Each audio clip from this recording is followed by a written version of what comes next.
Support WrestleTalk! Lackluster, I think, is certainly one way to describe the go-home edition of Monday Night Raw before we get into Survivor Series this weekend. It's a polite way to describe it. Yeah, I mean, I put lackluster on the thumbnail, bland in the title. I didn't want to say boring because the some of the wrestling were good. So I don't want to say boring. Yeah. But I would have used it. I used some considerably naughtier words during the show. Well, welcome to the WrestleTalk Podcast Raw Review episode. Please do press the subscribe button. If this is your first time here, press that little thumbs up button. Of course, I am Luke Owen, DAD.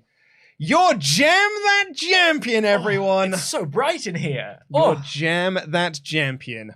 I did win the title off of Tempest at Full Gear. You did. Thank you, Jamie Hayter, who basically won the belt for me. We are both champions now. Well, I mean, Jamie's interim. I'm you are legit. I'm 100%. actually a real 100%. Yeah. There are no injuries here. People said that picking Jamie Hayter to beat Tony Storm was a Hail Mary choice. I was like, nope, it was the only choice. So that means that you are 50-50 booking on your Hail Mary choices this year after the the most disastrous cash-in of the year at Clash of the Castle. So yeah, Jamie Hayter won Miz and Samoa Joe to a lesser extent. Yeah. But I'm also joined by, of course, the Professor Dan Layton. Thank you so much for joining us today. You can get your thoughts, get in your praise for me as your Jam That Champion if you'd like to WrestleTalk.com/support. Real champions don't request praise. I really cannot stand this. The Rock did it all the time. No, The Rock just pointed out what everyone was already doing. I'm kidding, obviously. I don't need your praise. I'm above you. I'm the champion. You're a champion. I'm also kidding as well. I don't know how to be a good guy when I'm the champion. No, you do your best. I just do my best. Yeah, exactly. That's all you can ask. Which is not what Triple H did on this episode of Raw. No, it is not. Boom, what a segue. All of my ire towards this lackluster build towards Survivor Series is targeted towards this main event segment, the women's stuff here. The final moment. Before we really dive in, if I can just say this. Please do. I am a pro wrestling fan. Oh, yeah. I am a WWE mark, guilty as charged. All right? I stand the whole thing. I've been watching since 1998, unbroken. Most of you had a lapse. I've been here the whole time. I had a lapse. You had a lapse. I'm committing. I love it. You know, I'm a big fan. I will always defend it. I'll always look for the good. I'll always try and find something to like. In the words of Alyssa Edwards, Mama, this was garbage. It was so bad, the whole thing. And it really is every ounce of what made the show not a success can be found in this main event segment. Well, here's where my ire towards this lies. It wasn't that the promos had no effort in them whatsoever. Yep. It's not that this was a match for the advantage, because that's what you do in the build for War Games. That's fine. I was excited about that. And the heels won. Yep. It's not that I thought it was weird that the rest of the teams watched backstage, then just came out for the end of the match anyway. Yeah. So it's not towards that. Yeah. My annoyance here is that this Raw storyline with the Raw wrestlers who are all fighting towards becoming the Raw Women's Champion have one storyline, which is who is the fifth member of this team on Raw going up against this other team on Raw, and you will find out that answer by tuning into SmackDown on Friday. But it's good. But it's good. We know. That's this is my Bianca impression. We know. It's good. You guys want to know.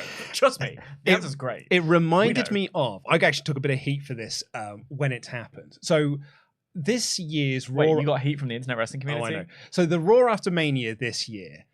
Bearing in mind, Raw is a 3-hour show. Yes, it is. I just want to remind everyone... This one felt like 5. I just want to remind everyone this is a 3-hour show. The Raw After Mania this year was all built around Roman Reigns and the Bloodline cutting a promo. Yeah. Roman Reigns had just won both the WWE and Universal Championships. He was going to be coming out as a dual champion. The whole show, every 20 minutes, Roman's going to be cutting this promo. Got to stick around, Roman's cutting a promo. Stick around, main event, Roman Reigns is cutting a promo. Roman then does his 10-minute entrance. He comes out and says, hey, y'all, I'll tell you what my next steps are on SmackDown. And I was like, so we've spent the entire show building to this. an advert for me to watch SmackDown. You've given me nothing in this segment, and you're just telling me to watch another show in a few days' time. That is terrible, terrible storytelling and a waste of my time. Yeah. I just can't fathom why this Raw storyline is being paid off on a different show. There is a comment there that I can see with my very own 2 English eyes that is dead on the money. That announcement got booed hard. It did, because it was this thing of, I will say, and this is not a real, as defenses go, this is not a strong one. They didn't tell us that we were going to find out the 5th person today. No, they did not. So we weren't billed that, and then it was pulled the rug from under us. That's true. But the segment itself came at the end of such a dire, boring time that and also this is, Bianca is the Raw Women's Champion, so this is Bianca's show, so you would expect that to happen on Bianca's show, on Bianca's turf. All the other women have been announced on. In fact, it's if I'm not wrong, it's entirely Raw cast. That's what I mean. This is a Raw angle. Yeah. So it was this thing of just like, it was like we were being bantered off. It was like we were and so that's why I booed the TV along with the audience. I was like, oh yeah, because we feel like we're about to find something out. And I know, I'm sure we'll get into it. We fantasy book ourselves into a corner. We thought maybe it would be Sasha, all of this stuff. And I'm a bit reticent to think, I don't think it's going to be Sasha at this point. Now that it's being announced on Friday, I don't think it's Sasha. No. They might not announce it on Friday. They might give us an extra hint. I don't. White Rabbit this. Sasha's got blue hair.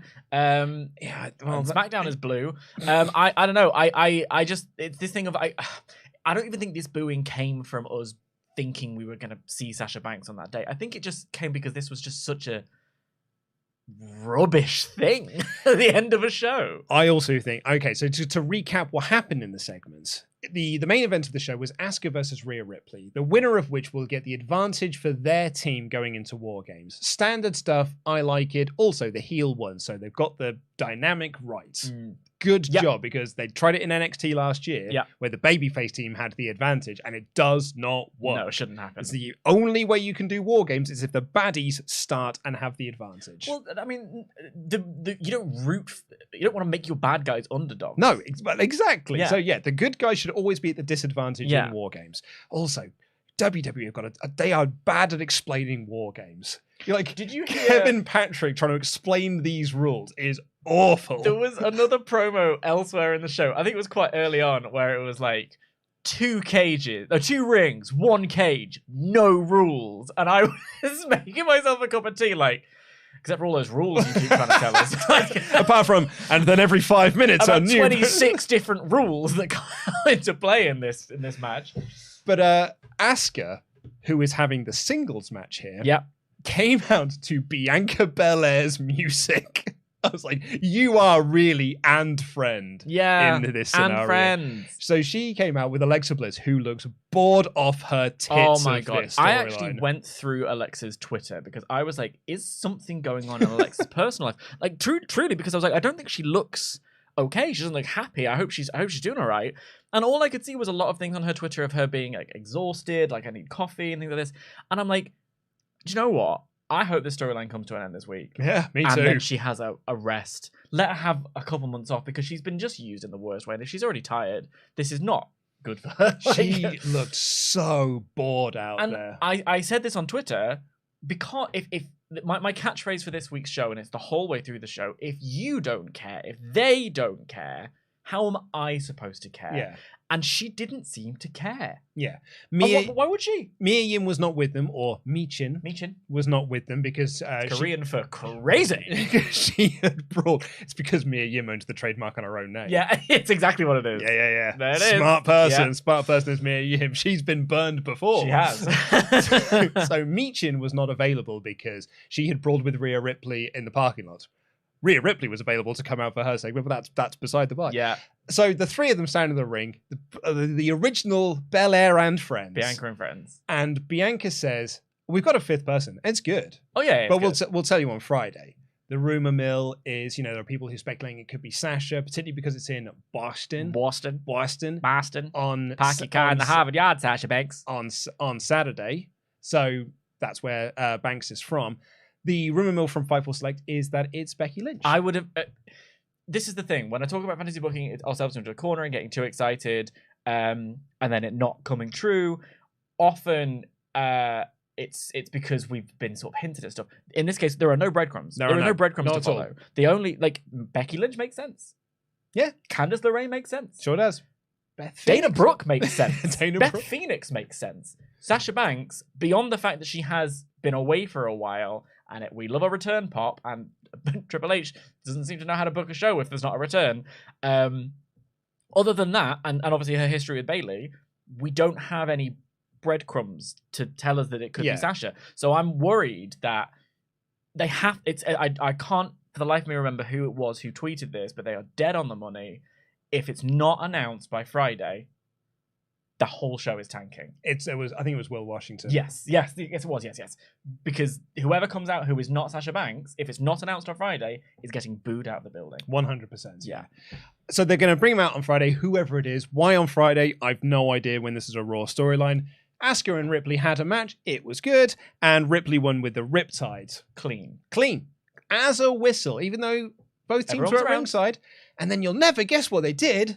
Oh, they only went and had a bloody brawl, didn't they? Didn't they just? They really did. You know the ending to almost every episode of Raw since the summer, since this whole thing began at SummerSlam. They had another one of them. They only had a brawl. And didn't they brawl? You know, we better put these on cages because they'll brawl everywhere. I saw Io and Asuka did a bit of brawling. They did some brawling. I saw Bianca and Bayley. They were brawling. Yeah, but Alexa Bliss and Minchin Michin and Rhea, they wouldn't brawl, would they? Oh no! Oh, they were brawling. Oh, they were brawling. Oh yeah, all of them were. And then one of them Goodness. did a dive, and everyone fell down.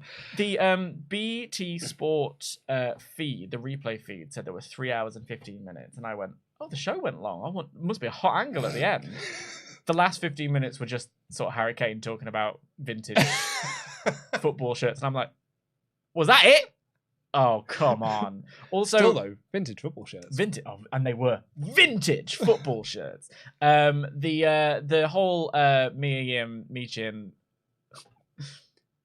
Rhea Ripley decapitating Mia Yim was the only thing I enjoyed on this show. And I'm really not being.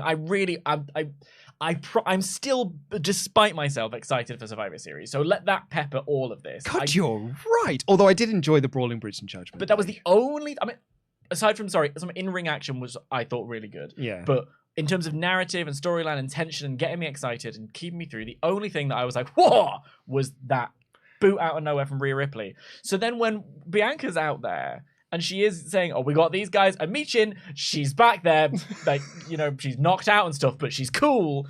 I was like, what is this? What is this? So I talked about this in my edited review. Just going back through my notes, actually, and I had this while I was writing on my review as well. Not a lot happened on this show. No, it didn't, Luke. And yet, oh man. Anyway, we'll get into it. And so my big takeaway from this show is that Raw is inconsequential. Raw is unimportant. Raw is second place, second best, second fiddle. Everything is so focused on SmackDown, and I get it. SmackDown's the biggest show. SmackDown is the A show. It's on the bigger network. It gets the bigger audience. It gets, in some cases, well, it's like almost half of what, it's not double. It's like a quarter of more of what Raw gets. Raw gets like 1.5, 1.6. SmackDown gets 2, 2.1, 2.2. So SmackDown is the biggest show. But SmackDown has also got like all of your hot things at the moment. It's got the Bloodline. It's got Bray. It's got the Brawling Brutes. It's got Imperium. It's got all of the belts. Yeah. And so like you're looking at SmackDown, it's got Ronda Rousey. Yeah. And then you look at Raw and it's like, oh, Raw's got nothing going for it at the moment. Raw is a 3-hour kickoff show for SmackDown. That's what it feels like at the moment. And then this show, SmackDown's Brawling Brutes beat Raw's top stable. Yeah. And then Drew beats one of the guys that they are pushing in Baron Corbin. Yeah. So a SmackDown group and a SmackDown guy come in and they beat some of Raw's top guys. Yeah. I mean, what do feel like they could be top guys, but they feel very mid-card at that point. But actually, it's a real detriment to Raw. Yeah. And then your big angle of this is you better watch SmackDown so we can announce who's going to be our 5th member for this Raw storyline that we're doing. In this WWE world, they are still 2 separate brands. Yeah. They have separate storylines. They have separate rosters. They have separate wrestlers. But yet they don't feel like they do, but they just keep telling us that SmackDown's the only one that's worth watching. And I think that just to temper it a little bit, just to like provide that element of balance. Last week's show was really good. Good show last week. I really like, and there have been a few in the little run where I've been sat in this chair where I have really earnestly enjoyed the show. Like I was texting my friend Josh, so I was desperate for the show to finish because I never thought I'd be so keen to watch Saudi Arabia play football, but I was so desperate to see anything. And then the Raw finishes. I turn on just in time for the second half. Saudi Arabia score 2 screamers and beat the World Cup favourites in the football. It was incredible scenes, and I was texting my friend Josh, who likes football and also likes wrestling, about. God, that match was great. I really needed that after watching Raw because it's lifted my mood a little bit. And he was like, oh, is Raw really bad at the moment? I was like, here's the thing. No. It's okay. It's okay. But you're right. This whole episode kind of was nothing. As the go-home show. It felt like the go-home show for SmackDown, which is the go-home show for Survivor Series. And it's just like, no. Like, there are angles here. And you could do things. You don't care. How am I supposed to care? Here's my other big thing. When I was thinking about this, Raw has only got 4 storylines at the moment. So it's got Bianca Belair and Friends versus Damage Control, Seth and the US title, OC versus Judgment Day, and Miz and Loomis. As far as I'm aware, correct me if I'm wrong, those are the only 4 big storylines that are going on. Wait, go again. Sorry, I just had some Dr. Pepper.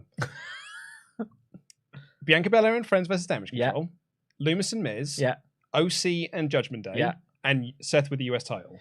We have an element of Matt Riddle and Elias. As a 3-match storyline, you could make an argument that is the 5th storyline on Raw. Yeah. Or, maybe you can now add, Baron Corbin versus Akira Tozawa.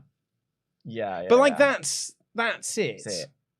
That's it. It's a 3-hour show, and then you look across SmackDown. SmackDown's got so much going on with it, and so much there's so much action and drama, and there's an hour less of it. You always want a packed 2-hour show over a baggy 3-hour show. These are baggy shows. Bearing in mind, this only had 1, 2, 3, 4. Say 5 matches and then the Omos squash. God, it was long. It was long, and I don't think it was a good go-home show for Survivor Series. I thought it was for me, it exacerbated the problem that Raw doesn't matter at the moment. While I agree with you, and we said this on the podcast, Raw has been a good show, and I said this in my editor review, 1,000 times better than what it was earlier this year, so you can't take that away from it, but it is not without fault. And it is a show without a purpose. Yeah. SmackDown is riddled with purpose and a reason to tune in. Raw should be can't miss. At the moment, it's can miss. That's it. It's just like, I can miss that one. Yeah, I can miss that one. Yeah, catch up because SmackDown recaps it anyway. Yeah, well, this is true, and it's just the thing of, we've had this new era. Triple H has come in as the new head of content and things like that, and there's been an element of goodwill, and he's got a lot of trash to undo and to try and fix and to sort of get back to a sort of status quo in some way, shape or form. The kid gloves have to come off now, I think, a little bit, and just be really this wasn't good. I don't think, and the Extreme Rules go home rule wasn't good either. He doesn't seem to know how to book a go home show. I wonder if there's something about, again, I'm being really generous here, Survivor Series and War Games, and packing everyone into group matches means that your storylines are limited, but it should really. He's got enough experience there. He did 3 years of it in NXT. Well, this is it. NXT was a 1-hour show when he was in charge of it, and you could get away with not having your people on every week. I think 3 hours every single week of putting the same people out there, having them do things, having them do this, having them do that, is going to inherently create burnout in your audience. You know this from my GM mode. You go into cooldown if you're not careful. They it just is a case of it's constant. And NXT, someone can have a week off and you can just run a quick video package and the angle stays hot. And if it's a 1-hour show with 3 hours to fill, you've got a lot of time on your hands. Black Panther, Wakanda Forever, is 2 hours and 41 minutes long, and that felt long while I was doing it.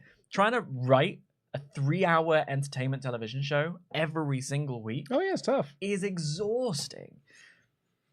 But you've had a 3-hour entertainment show for 10 years. You surely should know what you're doing with it now. Come up with some new ideas. I don't know. I was just. God, it felt long. I would also, to kind of retract my statement I made earlier as well about, well, Triple H had 3 years of experience booking War Games matches. It is quite easy when every year was the same storyline, which is like, well, what 5 goodies are we going to have face up against the Undisputed Era this year? Right, exactly. Which was War Games for a long time. Yeah. Not great, but let's get into your Ultra Chats, see what you thought of this episode of Raw. In particular, the fact that it was a lackluster go-home show for Survivor Series. Also, thank you to everyone who has said that there is a delicious irony in me talking about how SmackDown is the #1 show when I am playing my GM mode against Pete, and he is the #1 show at SmackDown, and I have been #2 this entire season. Oh, did you not get that 1 week? I got that 1 week. It doesn't count. I beat Tempest. Yeah. You beat the interim. I beat the interim. Yeah. GM Doesn't count. The wrestling guy said, super excited for Survivor Series War Games. Also, Austin Theory and Seth Rollins are some of the best bits on Raw at the moment. Can you please shout out my channel, The Wrestling Guy? Guys are a big inspiration to me, so thank you all. Well, go check out The Wrestling Guy. Here's the problem with that, though. Yeah, Seth Rollins cut a promo, but it didn't feel like he was on this show. It was so boring. And it was just a fine little thing. I agree with you that the Seth and Austin stuff was good last week, but there was no real good follow-up to it this week. And like, Balor and AJ are having a match on the pay-per-view this weekend. Balor and his team lost on this show and then just brawled with AJ. I didn't really feel like that was the big go-home angle to build to their singles match. I thought Theory was doing a good job. But the problem was, when I was watching this, like this segment with Theory, like my problem with everything in this episode, I struggled to be able to care enough to write anything down about it, to write any notes, to be like, okay, well, that was really good. Theory's working with a new character, doing something interesting. Love to see it. Good for him. Let's see where it goes. It's still in its sort of early days of this new character. Just wasn't a lot to talk about. Do you know what I mean? It was that kind of like, the whole show felt like a first draft, even the Theory stuff. Yeah. Kevin said, it was my birthday yesterday. Happy birthday, Kevin. I was about to throw hands when I heard this middle school annual fair cover of Rebel Heart. The show was not a good go-home show, but I'm at a point where I'm still willing to see what's next. It wasn't their case last year. That is also true. And to what you said earlier, still excited for War Games. Still excited for Survivor Series. Yeah, because the show didn't do enough to dampen my excitement. Even in the main event, when the bell rang, I was like, right, I'm going to watch Rhea Ripley versus Asuka now, and that's going to be a good time. It's that thing of like, when it comes to the big shows, I just get excited because I can't help it. I'm looking forward to War Games. Kevin continues, also, I want to thank you for creating this community. Y'all are great, and I hope the best for you. I'll stop watching shows live and ultra chatting for a while because of work, also financial decision. Keep being great. Much love to you all. Mwah. We love you, Kevin. Charles Berg, the show was lackluster. Wow. You guys are such AEW, New Japan, WWE, Ring of Honor, NWA, Impact, MLW, OVW, DDT, NXT, AWA, PWG, Deep South, Noah, Glow, Raid Shadow Legend, Geology, Manscaped, B52, Surfshark, Shills. This is obviously a serious comment. Jam that jam. You got through the whole thing without slipping up there. You did. You missed out Pro Wrestling Eve. They pay us a lot. Oh, yeah. I mean, in fairness, that water bottle up there is a Pro Wrestling Eve bit of merchandise. There you go. And Gabriel Rez has been in Memberg for 16 months in a row. It said they booed Bianca for delaying until Friday. Bittersweet day. Last show I can watch live with my new job. Catch you on VOD, you legends. Well, Gabriel, thank you so much. And thank you for being a Memberg as well. Gabriel has summed up the entire show with one emoji there, which is just the emoji. Completely agree. Don't know what that one is called. Thank you so much for tuning in. If you haven't already, please do press the thumbs up button. Do you know what it's called? Luke Owen, Grand D-A-T. I don't know what that emoji's called. It's the E emoji. That's not it's awkward. If the you, cringe emoji. Yeah, but if you were to in on a WhatsApp, you can. There are no official names for the emojis. Yeah, you can, because if you search for them, it comes up with them. Why do you search for them? They're right there at the beginning. But no, because if I'm after one specifically, like I'm after, crying, it brings up all the crying ones. D-A-D. They have names. If anyone knows what the name of that emoji is, they had a movie, Dan. They did have a movie. And they had names in that movie. That's fair. Brian. That's the name of that emoji. How about that? I've never met anyone in my life called Brian. No, right. Kevin Owens opened up this episode of Raw after making his big return to WWE on SmackDown. And interestingly, he said that he's not doing War Games because of Sami Zayn. Yes. He's instead doing it because he wants to get his hands on Roman and dethrone him, because he should have dethroned him 2 years ago. So I thought that was interesting, because that was like the big tease from SmackDown, was that showdown between Kevin and Sami, and everyone thought that's the direction we're going in. But according to Owens himself, It's got nothing to do. And he was saying on commentary, I was like, I consider Sammy to be a brother. This has nothing to do with him. It's all about me going after Roman. And I think that is an interesting wrinkle because I think that Sheamus is clearly gunning for a title shot as well. So that might actually cause some internal conflict between our Autobots as they go up the Decepticons come War Games. I liked the idea. I mean, and when we do this, even when I'm cross, I do sit here and I start to think about what I would do with the narrative. I actually quite like the idea of Kevin making it very clear, because when your friend is in an abusive relationship, you're not going to fight your friend. You're sad to see. You're like, I love you. I care about you. I'm going to be there for you. I want to extricate you from that bad situation. It's not your fault. That's how he's feeling about Sammy. So the idea that eventually, you know, if Sammy's not going to be the one to dethrone Roman, Kevin and Sammy as a tag team taking on the Usos is an alternative. So I kind of liked that. You know, there was something quite nice about that in there as well. And, you know, I think they even mentioned the tag titles. I think Kevin even mentioned. I didn't care. Kevin didn't seem to care. I don't know. I liked Kevin's promo here. I actually, what really got me... At one point, you went for a sit-down, Luke.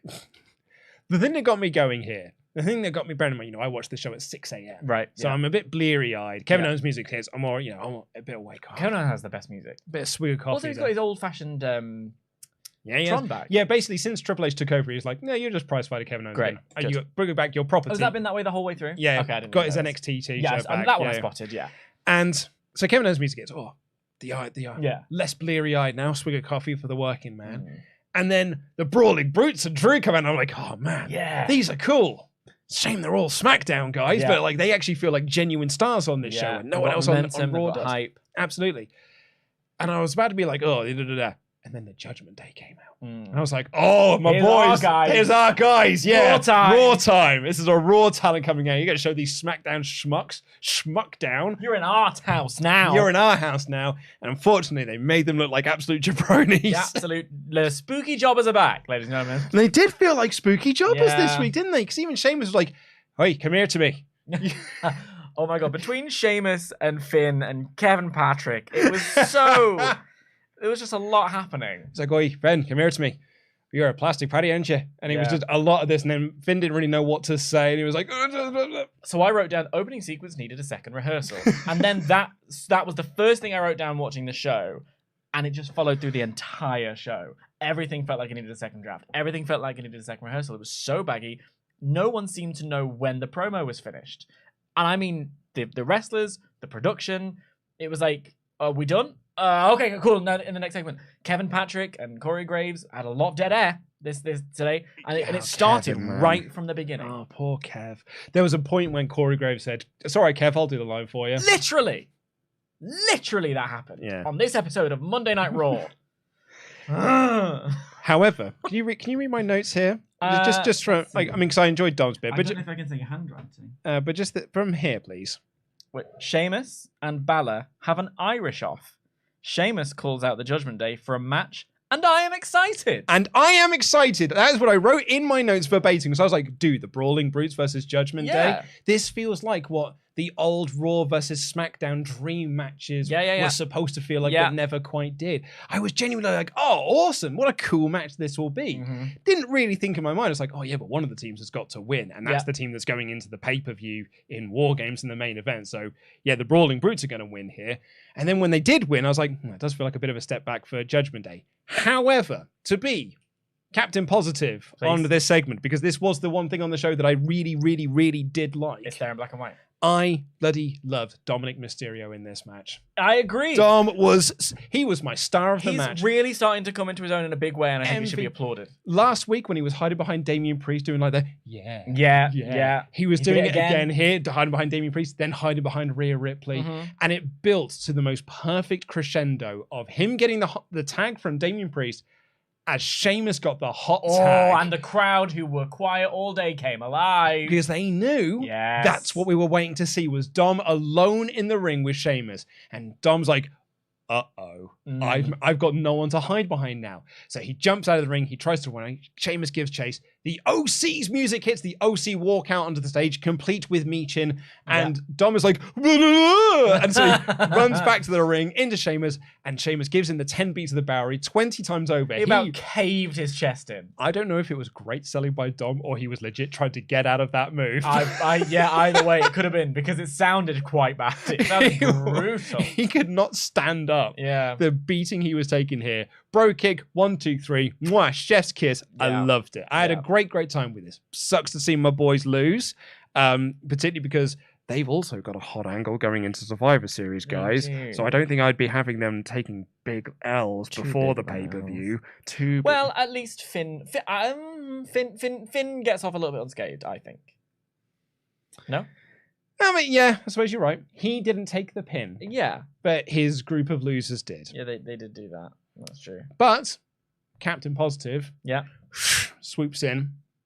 Thumbs up. Yes. Overall, I give this a big thumbs up, because I got to see the Brawling Brutes versus the Judgment Day. Also got to see the Brawling Brutes on Raw, a team that feels like actual stars. It was a promo aside, I enjoyed the match. Again, match good, in ring good, promo no.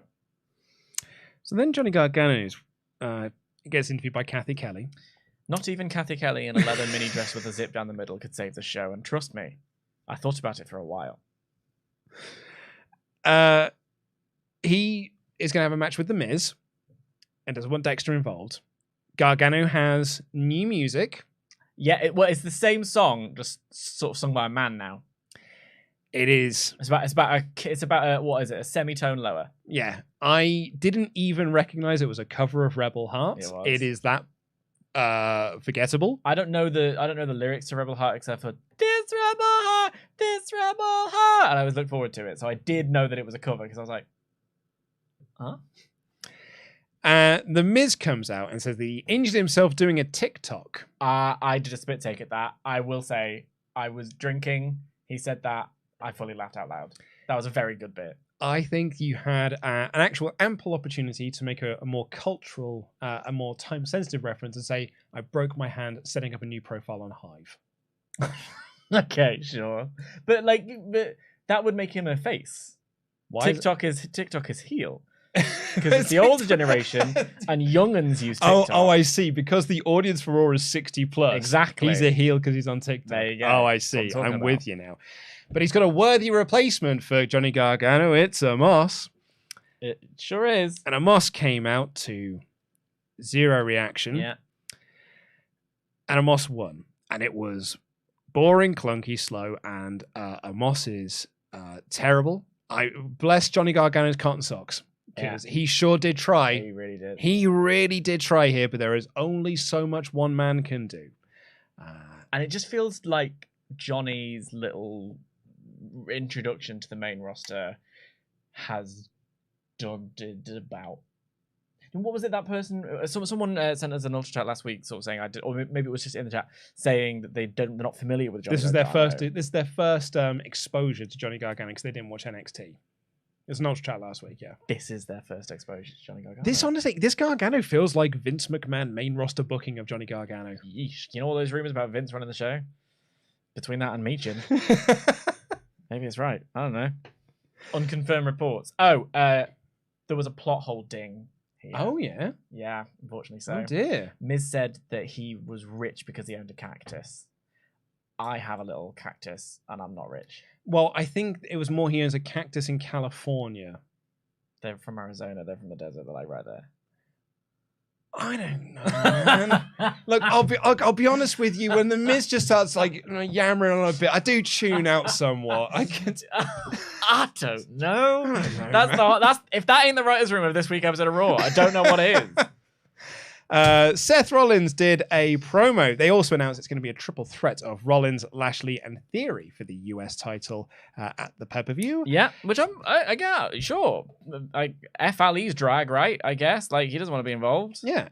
Oh, poor old Ali. Remember we were setting up a storyline where he was going to challenge Seth Rollins for the US title, and now there's a multi-man match for the championship, and he's not in it. Seth P.S. Rollins did a that was because he's got big frizzy big old Michael Hayes hair.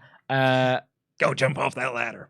Not a lot going on in that promo. Hey, he made a Goonies reference. And as a man who turns 40 in 3 years' time, I was like, that's a reference for me. Thank you very much. Yeah. That's for my generation. Ta. He actually asked for this triple threat because he's got beef with both of them. And then Theory cut a return promo, which I thought was very, very good. Because he's got this new gimmick now. He's not doing the selfie anymore. He even says, I'm not doing the youngest, this, that, and the other, because that's a stupid gimmick and I'm moving past it. I thought this was a very, very good promo from me man, Austin Theory. Yeah. Not a lot of substance, but you gave it some. Apparently, he made the Goonies reference wrong. He did say Goonies never say die, and the Goonies never say die. I thought I mean, maybe I misheard him, but I thought it was almost on the money. If someone could get me what the direct quote is, we'll be able to clarify whether or not he did get it wrong. Anyway, Mustafa Ali then took on Austin Theory. Theory is so far into this new character that he doesn't come out with a phone. Yep. He doesn't even have his Titantron of previous selfies And his AR situation. He's literally now just, I am Austin Theory. Yeah. I'm a serious guy. I've got a beard now. Mm-hmm. Ali got quite a bit of offense in on this match, but Theory won with the A-Town down. And then Lashley cut a promo on Theory saying, I'm going to come and get you right now. And then we came back from the ad break, and Lashley was a man of his word and did so. Yeah. And then they had this promo segment where, I don't know if this is the most effective way to build to a match, where Lashley comes out and says to Austin Theory, oh, mate, you suck because you cashed in Money in the Bank and you didn't win. And Theory's response to that was like, well, you suck. Brock Lesnar beat you. It's like, I don't think we should just be standing here talking about how none of them win. None of them win big matches. Yeah. To hype me up to see a pay-per-view between them. Like when you watch old Attitude Era Raw or whatever, you have Rock and people doing put downs and they're like, you know, you like to see the heels be put down, but is Lashley a heel, do we think? Lashley's 100% a heel. Yeah. So we have the two heels cutting a promo against each other, saying how rubbish they each are. It's not a put down so much as it is just telling us to not care. That's why I think this was a say mistake. it with me. If they don't care, why should we care? So apparently, Rollins said in his promo, unlike the Goonies. Now, if he did say I'm glad that, we clarified. I'm glad this is the most important part for me. I because agree. if Seth Rollins is getting Goonies references wrong, then he is a heel again in my book. There was a girl in the Lashley Theory promo segment resting her head on the barricade. And if that ain't a mood, I don't know what is. And then, oh man, poor Ali. So Austin Theory and Lashley have a brawl. It's because I've got to have to say brawl so much because guess what? There were more brawls. Oh man, I was full on brawls after this show. You could say there was a brawl for all. There was, yeah. There were more brawls here than the media conference at All Out. Yeah, that joke landed. And Theory hit Lashley with a chair that he no-sold, and then Theory ran away, which I thought was massively out of character for this brand new Austin Theory. That's the sort of thing that the old Austin Theory would have done. Yeah. And anyway, he runs into the back, runs into Mustafa Ali. Mustafa Ali then gets thrown into Bobby Lashley. Mustafa Ali then looks at Bobby Lashley and said, what are you doing, bud? And I was like, you know what happened, dude. And then Bobby Lashley beats up Mustafa Ali and left him laying. Who has Mustafa Ali upset? There was a tweet here. Oh, I've just seen. So I have my little wrestling list, and there are people on Twitter who. The tweet is from WWE's official account. You can tell it's official because not only does it have a blue check mark, it also has the second official check mark, and it says, "Unfortunately for @Ali WWE, someone had to pay the price." And it was retweeted by Triple H, and that's how I found it on my live feed. Poor guy. What did he do? Was he upset? That is the final nail in the coffin of this burial. Yeah, like it really did feel like your push has come to an end. Yeah, you didn't get over. Sorry, bud. We did try for a handful of weeks, but it didn't work. And bye. Now you're just being beaten up by Bobby Lashley. Ice really cold. Felt bad for him. Yeah. Speaking of ice cold, until the end, of course, Alpha Academy took on Wish.com RK Bro of Matt Riddle and Elias. Elias got a hot tag. Yeah. And this crowd went deathly silent. They really did, yeah. They even booed when Matt Riddle kicked out of Otis's finish. Did they? I didn't hear that. Yeah, they kicked out and they went boo. I guess like this match is still going on. Right. Thankfully, The match then kicked up a gear, got into its final third. Everyone got in, did their big moves, and the crowd then chanted very lightly, "This is awesome." And Matt Riddle hit a floating bro for the win. So feels like that storyline has sort of wrapped itself up now. We have a tag team now? Yep, tag teams? Chad Gable and Otis got singles wins, but they won together as a tag team. And now they're unified.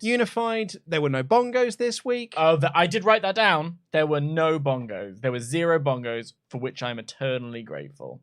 Yes, and I don't know what you do with them next. So there are no tag titles to go after. This is the moment where I wrote 2 things. Decent match, but I'm just struggling to be invested. This episode feels like it's designed to be on in the background. Oh my god, that's such a great way to describe it. Thanks so much. It's a show designed to be on in the background while you're doing other things. Your friends around, you're having a chat and a beer. Oh, yeah. there was a. You see that move? Anyway, what were you saying? Yeah, that's what it felt like. I've got to put the wash on. Yeah. But I don't want to do it in silence. Yeah. So I'll pop this on. I'll walk in and out of the room every now and again. Yeah. If I hear a big pop, I'll come back in, see what it was, and then I'll go back out again. Yeah, that's how it felt. Yeah, got to put the vacuum around, so I don't need to hear it. Yeah, because I've got the vacuum going. Not that Kevin Patrick is saying anything. There's nothing to hear. Corey Graves be like, "Yeah, Kev, it's your line, mate." Yeah. Would you Adam and Eve it? This is legit the last thing we have to talk about on this show. Are you joking? Yeah. It's oh my god, you're right. Wow. How did nothing happen on this show? This is a record-breaking episode of the Raw Review. We're about to finish early. We're going to finish on time. Yeah, can you imagine? I can't believe we're at this. Yeah, this is basically the last thing to talk about. Corbin and JBL were playing poker backstage. Drew walked up. They made fun of Scotland not being in the World Cup. Maybe it's for the best. And and then Drew said that him and Corbin are going to have a match. Drew respects his elders, so he didn't hit JBL, but he does not respect Corbin, so he slapped him across the face. Yeah. And then I don't really like face Drew McIntyre. You don't like face? I love Drew. Oh. And I actually really love Drew. And I loved his line of like, "Respect me elders, and I don't respect ye." And slapped old Corbin across the face. It was vivid, that impression. It was like Drew was in the room with us. Thank you. Yeah. Please. Continue. Then Baron Corbin and Drew McIntyre had a match. I can't do it for a prolonged period of time. Oh, no. I think we all understood that was the beginning and end of that impression. An anecdote I wanted to tell you. Oh, okay, go ahead. So this is way off topic. I apologize, but like... It's fine, we've got time. Not a lot happened on the show. I was in Sainsbury's earlier, and you'll never guess what I heard. Someone with a text tone that went... Throwback. Yeah, genuinely it was. And it felt like someone was playing it as music. Mm. It was very melodic. And I was like, oh, I haven't heard that text tone since the... And I went back into a mind space. Back to my amateur dramatic days. Wow. Where I was once in a play, which was a series of like monologues and duologues and sort of like mini scenes about... So a play. Well, no, it wasn't, because it was like individual things. So right. It was like scenes. Yeah, so it wasn't like an overarching narrative. Gotcha. And it was about what it was like to be a teenager in the late 90s, early 2000s. Which you know Which I was. And it was... I think it was in 2001, maybe? It might have been 2000 that we did this. Right. So it was like, what's it like to be a teenager now? God, it must have been like 15 or so. And so one of these things that we did, I can't remember much else about this, but we did a scene about the text messages that you receive. And the way that we broke up people walking to the front of the stage to read out the text message that they were as part of the scene was we did a dance to that, to that's exactly what we sort of did. And you had sort of like and you had to like popped and locked to it. You had to do like jarring like movements and stuff to that. And I just had this real like, I haven't thought about that in years, and I thought you'd appreciate it. Unfortunately, I can't remember. The only scene I really remember doing is I did a monologue of a guy going into the bathroom at a club pretending to practicing a kiss. Yeah. And so I have to like, I was like psyching myself up. It might have been like a school disco type situation. I was like psyching myself up, talking to myself in a mirror. Yeah. And then I sort of like check, see if anyone's around, check under the stalls. And then I have to practice a snog on the mirror. Great. Well, obviously there's no mirror there, so I just have to snog in midair. If you can find a DVD or a VHS of this, but I'd love to watch it. And then perhaps we can do a live stream. Oh, if we could do a live stream reaction to my stage plays I did when I was a teenager. Yeah. Because some of them were diabolically bad. Is this story all because that impression of Drew McIntyre there was the second performance you've done since that? No, I did other plays after that. I was also in I have a scene. I've got a couple of scenes actually in the Twilight Zone anthology series that me and my friends did in 2009, 2010. Yeah. That's how I met my wife. Lovely. And I also have I'm one of the zombies in Yeah. the zombie movie that I made, The Good, the Bad, and the Undead. So I have done other performances. This story, if you can believe, is more compelling than the entire 3-hour broadcast of Monday Night Raw. A little window into teenage Luke as he trod the boards, so to speak. Teenage Luke, I stand. I have to say, I was the lead in a lot of things as well. There's that one picture you have of you, like with like your long hair and your sort of skateboard t-shirt, and like playing a PlayStation game with posters in the background, like ripped out of a magazine of Jordan. yeah, literally with boobs akimbo, like the whole thing, where it's like you are every cliche, and I love it. It's great. it's a collage posters. There's Jordan, there's Jerry Halliwell, and there's Street Fighter. Yeah, anyone I was talking about my favorite Spice Girl, and you were like, nobody likes Posh, objectively the best one's Ginger, and I was like, is it because there are boobs? Like, no. The conversation went, you said David Beckham was my hero because he married a Spice Girl. He was Man United's best player, and he married my favorite Spice Girl. And I said he married the most boring Spice Girl. Incorrect. And you said, I bet you're a Jerry man. And then and everyone else in the room said, of course we're Jerry man. She's the best one. Right. No, wrong. She had the best solo career. Baron Mel C has something to say about that. Machiko Latino, I would argue otherwise. Donde está? I argue. Anyway, Baron Corbin and Drew McIntyre had a match. They really did. And I was told on commentary this was a rematch from WrestleMania, and I do not remember these two. Forgot. I do not remember these two having a match at WrestleMania. No. Do not at all. But apparently. It was another good example of... I've written in my notes here. This is actually a good example of the good that Triple H has done. So this does feel like two genuine stars having a big match. When I was watching it, I was like, well, Baron Corbin's getting a push. Drew McIntyre's obviously in War Games. So I don't think they're going to like just beat Baron Corbin easily. And I think that's a much better job than, say, Vince had done in the pushing of Baron Corbin and the pushing of Drew. Yeah. Yes, I agree. I agree with that. And then Akira Tozawa, from out of nowhere. He quite literally popped up. He did. And he's in his original gear. He's ditched. Yes, the ninja is gone. He's ditched the Vince McMahon-isms. Yeah. And he's now Akira Tozawa again. Excuse me. He stole JBL's hat. That distracted Baron Corbin, and Drew hit the Claymore, and he won. Yeah, he's Akira Tozawa, hat stealer. That's his new gimmick. Yep. And then the very last thing is the OC did an interview which broke down into a huge brawl with the Judgment Day. With the one thing I cared about. Yeah, I sure wish. Some more Kathy Kelly? That was it. Sure wish that it was OC versus Judgment Day at Survivor Series, because I'd actually be into that more. Those are breadcrumbs. We've been given that. Yeah, absolutely. Yeah. I'd have been really into that. I also wish I could have seen this brawl, but the camera work was... What was that one that was plonked up at the top in the, like it was a security camera, but clearly wasn't? Yeah. Like, it's like, we knew this brawl was going to happen. It's spilling out. We're not ready for this. It's wacky. But don't worry. We've got a giant high-angle wide shot. Yeah. And there was lots of crash zooms by Kevin Dunn. This is the thing. And I'm sorry to... am I sorry to nitpick? I was about to say I'm sorry to nitpick, but I don't think that I am. Kyle here. I was born in 2004. What's a spicy girl? Kyle. See me after class. Sorry, I interrupted. But probably fair, because I'm about to nitpick like mad, and sometimes nitpicking is nitpicking, and it's just. Sometimes it's just like, if it's sustained throughout the whole show, I think it's fair. And again, when I say if they don't care, why should we care? During Seth's promo, someone leant on a button and it was the Raw logo popped up just in the middle of it. The Seth promo didn't even start on time because Kevin Patrick said, "We're about to talk to Seth Rollins." I believe we have Seth Rollins somewhere. And Kevin Patrick had nothing to say. It's because they mistimed the pre-tape. They mistimed the pre-tape completely. And no one had anything to say at any point. Camera angles were weird. They missed certain things. Mia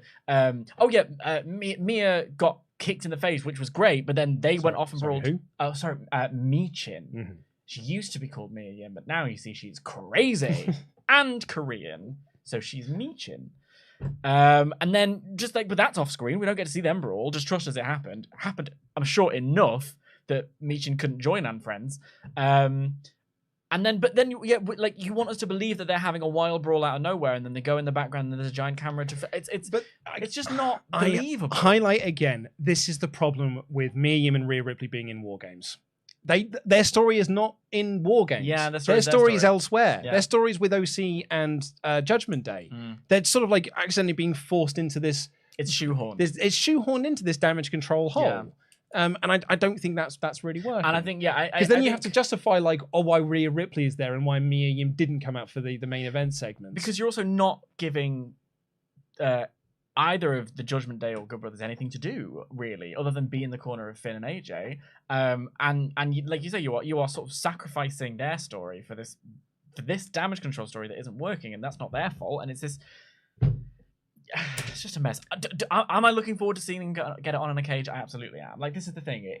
It's almost like I don't want to say that nothing matters until we get to the pay-per-view, because I was this excited for Extreme Rules, and then I found Extreme Rules to be extremely baggy. Like, it just is this thing of getting me really hyped for the pay-per-view, and on pay. And this is where I have to temper myself and go, okay, sometimes I know I can be a bit of a mark, because they run down the card towards the end of the show.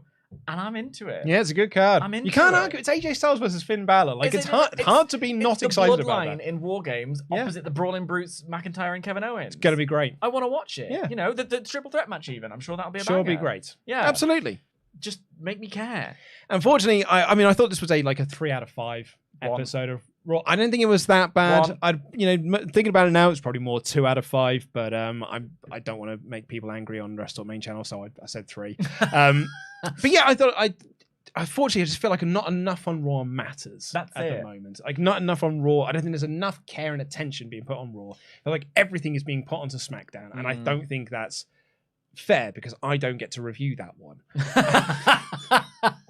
Yeah, and this one's 3 hours long. At least you're being honest. No, it's true. I think maybe if I was being less, if I was less cross about it, if I was being less of a bitch, I'd probably give it 2. But I don't know. I was like, oh, come on, it's a 1. And then 3 hours of a show with its own roster, separate from.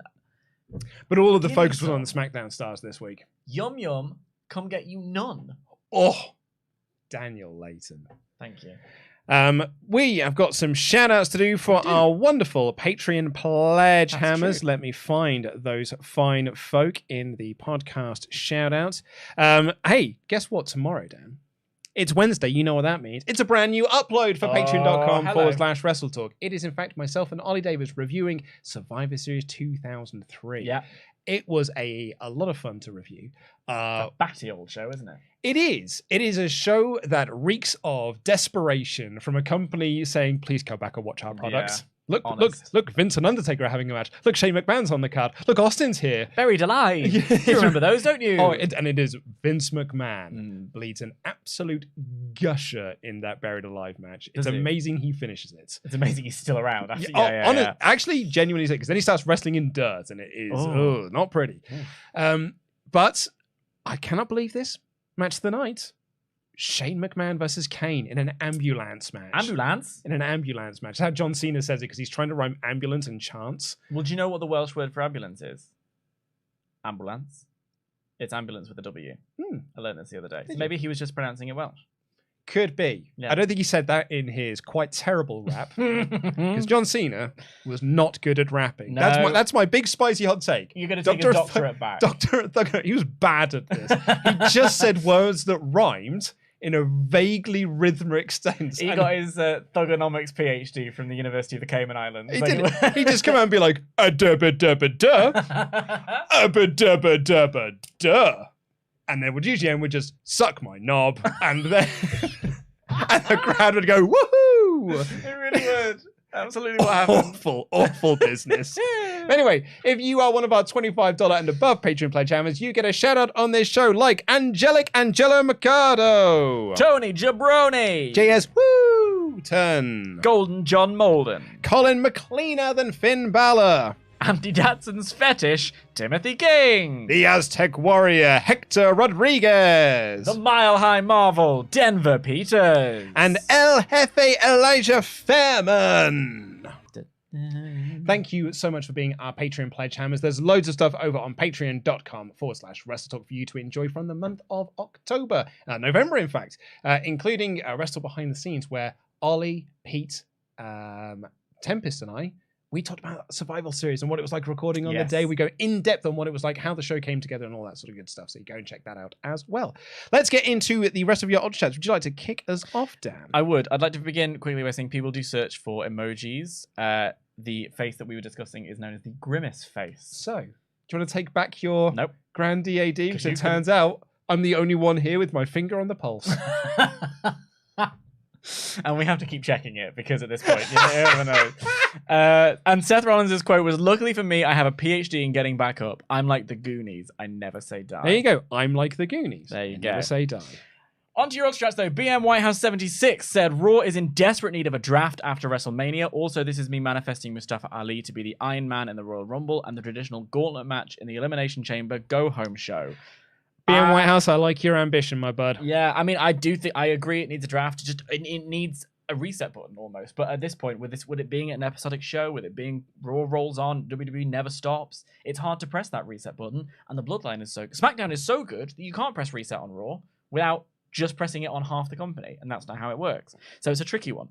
Yorkmaster 53 says, for the past 2 months, I've been watching Raw live until Judgment Day without the E do their entrance. I didn't get their full entrance. 1 out of 5 stars. You are right as well, because it's American. Judgment is spelt wrong. They don't have an E in Judgment. Do we have an E? We have an E in Judgment. Of course we do. Judge. Yes, we do. Aaron Hanrahan is a 15-month member. I heard some people say they have to keep Omos strong. At least Johnny has his theme. Hope you're well and have an awesome day. Do they have to keep Omos strong? I don't think they have to keep Omos. He just lost to Braun, so can't keep him that strong. They could just let him go if they I wanted to. don't want to see anyone lose their job. No, but like they could give him a break, something out. Like I don't know. It just didn't. Stevie Howland says, as a proud Irish man, the opening match of Sheamus and Friends versus Finn Balor and Friends, commentated by Kevin Patrick and Friends, was pretty cool. It did very much have that kind of World Cup feel, didn't it? Did a little bit, yeah. It's international flair, and I am always anyone from this corner of the world, UK or Ireland, getting mainland TV on Monday Night Raw will always entertain me. Yeah. Because I imagine those people in America who claim to be Irish, like, trying to understand what they're saying. And they are broad Irishmen, aren't they? Really are. Goodness me. It's quite something. Sheamus legit opened one of his Royal Rumble promos by going, "How are you? Come here to me." It was amazing. How are you, Jay? Come here. You all right? You good? Chris Lilly says, hey guys, I feel that they've dropped the Alexa turn since Bray started with the LA Knight and seem fed up of having it pushed back. If we don't get an interaction on Friday between her and Bray when it's done, and why does Corey seem to have it out for Alexa again? I did actually notice that Corey quite rightly pointed out Alexa didn't seem particularly fussed in the promo. That feels like calling out on TV. But then he also did it with us. Well, as in like fed back to so they in the same way as Dana Brooke. Could be. Possibly. I don't know. Unless, of course, this new Alexa character, like because of the Bray teasers, now she is bored. There's that, or there's there's a couple of ideas that maybe she'll be the one to turn in the match itself. Could be. I don't know. Bray seems very don't think I separated. care. Yeah, that's it. I don't think I care, and also I don't want to see Alexa back with Bray. Back with Bray. I don't either. I truly want Alexa to have a little break and maybe come back at the Rumble being the goddess again or something like that. Yeah. It's in the same way that give these characters some bite. Asuka is the only character who I think comes out of this whole Bianca and Friends thing kind of, even Bianca's scathed. Asuka is kind of unscathed because she's Asuka and she can just go, who's ready for Asuka, and dance around, and I'll be like, you are the best thing in this company. Do you remember that fire promo between Io and Asuka? Oh yeah. Tasty. Mm-hmm. Legus King or Lagus King like Vegas? Lagos, go with that. Lagos King. Johnny's new song feels like that would be his theme song if he went to AEW and they made a song similar to his very popular one. The shade of it all. Shade there. But Wrong. Not wrong. Not wrong. Ten Ruzza said, lads, hope you're well. Dan, always with his infectious laughter. A great women's build was the NJP Stardom show with Kairi. A huge Wrestle Kingdom match for her. And also Omega Ospreay. Wrestle Kingdom 17 looking damn fire. Hope Survivor Series delivers because TV is not good. There was a picture of Kairi with the belt where she was like in the air celebrating. Her hair was sort of flying over. I was like, oh, that looks $1 million. Yeah. And I think we do get those moments now and again. I think there is some good build of people on this. Do you know what's funny? It's on the Omega thing. Obviously, they showed the best of 7 graphic, and it was very clear that January 4th was missing. Like it's like every week apart from Jan 4th. Yeah. And a lot of people, I don't think it was a secret. Everyone was like, oh yeah, Jan 4th isn't there. Someone even mentioned it in the media scrum. Asked Tony Khan, why isn't there one on January 4th? Is it anything to do with Wrestle Kingdom? And Tony, he just said what he said. And I was like, I can't remember, I was with a kid. I was walking back from a Christmas market. So I finished the show at 5. I then didn't finish work at 6. Couldn't get a train until 25 to 9. So I got a train home. And then I went to a Christmas market with the kid and the wife. And then I walked home in a very sleepy state. And as I was walking home, I was thinking to myself, oh, I bet you they're going to have Omega there. Omega will be at Wrestle Kingdom. Wouldn't that be awesome? Who could he face? Maybe he'll face Naito. Maybe I'll have something with... Maybe they'll do the Okada match. Maybe with Tanahashi, this and the other. The second I got in, I was just about to go upstairs to bed, and I checked Twitter, and boom, there was the Omega announcement. And I was like, oh, that's amazing. And it's Ospreay. It's even better than I could have thought. I love it. Did you watch the promo? Oh. In Japanese? Uh-huh.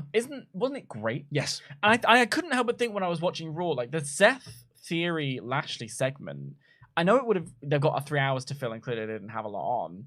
But I couldn't help but feel how much more effective that would be if they'd done it in that kind of style, where each of them had a promo to cut, and it was video, because the video package creators at WWE are among the best. Oh, they in are the business. Uh-huh. And so like stuff like that, where it gives it a little spice and a little bit different. It's not hard to do. Like it's made me hyped as all bejesus for this Omega Ospreay match. Like, you know what I mean? And it was so simple. More on that, please. Well, on that note, I thought the ending angle was quite lackluster for the women's war game match. But every one of those video promos with like when they were behind the cages, yeah, and Butch just goes war games because he didn't have else to say. And it's like the Purge announcement. It was like wrestlers, the alarm is about to sound with banner and generals gathered in their masses. Like it's genuinely brilliant. When you go back to the stage, I hope it's the Ozzy Osbourne musical. And lastly here, Akiko says, I'd love to see you guys do Monday Night War Series, but set on Total Extreme Wrestling, TEW. With the Montreal Prelude mod, it sets you right before Survivor Series 97, so you have a bidding war for Bret Hart and fight with ratings and show quality. So I didn't play a lot of TEW, but I played a lot of EWR, which was like the precursor to TEW, and I'll be honest with you, the reason why I have a tutu at university is partly down to recreational, and the other part of it is down to my obsession with EWR. Yeah. And starting, because you can just like go into the database stuff and create your own wrestling promotion. And so I would just set up like a backyard wrestling promotion and then build it up until you take on TNA and WWE. And I was obsessed with that game. Oh, it was amazing. Good times. Not for the degree. No, but I got here in the end, so look at us go. Look at me go. 2-2. I got the champion. I'm the gem champion. Take that degree. Take that, University of Portsmouth. They'll have you back to give a lecture now. You can just drop it on the lectern and be like, they didn't want to have me do a speech when I released a book, but now I'm the champion. and they can't. They're bashing the door down to get you. That's it. I got my Desmond, and I was absolutely fine with it. A Desmond Tutu. You not call it a Desmond? I didn't know. I got a 2-1 lose. Of course you did, just swat. Anyway, thank you all so much for watching today. Thank you all so much for your amazing and generous Ultra Chats. Please do press the subscribe button if you've made it this far. Press the thumbs up button before you do leave this video because it massively helps out this channel. Tell your friends about it as well because we want to reach as many people as we possibly can. Just like to make friends, really. We do like to make friends. There will be Survivor Series predictions here on the WrestleTalk Podcast channel tomorrow as Pete and Tempest will fight this weekend for the #1 contendership for Royal Rumble. Oh, hella. It's that season, isn't it? It is indeed, Goodness me. Because there's no day one this year, which means there's no pay-per-view after War Games until the Rumble at the end of January. Oh, it's going to be a slow few weeks around Christmas, isn't it? So they're going to be fighting for the #1 contendership to the Gem That Championship. There's no automatic rematch clause round here, Tempo. And then I will defeat whoever that is at the Royal Rumble. Although, going by my previous track record, I won't. I'll just lose it back to whoever it is. I believe in you. Oh, thanks, mate. I'll be in your corner at thanks. the Rumble. Thank you, bud. Yeah. I appreciate that. How about that? But until then, actually on Thursday, Ollie Davis and I will be doing the AEW review, which is now on the upswing of positivity again, because they can only do this. Exactly. If Raw goes up, AEW goes down, and vice versa. Full Gear was ace. Yeah. And I'm dead excited. Yeah. Oh, I'm dead excited for what happens.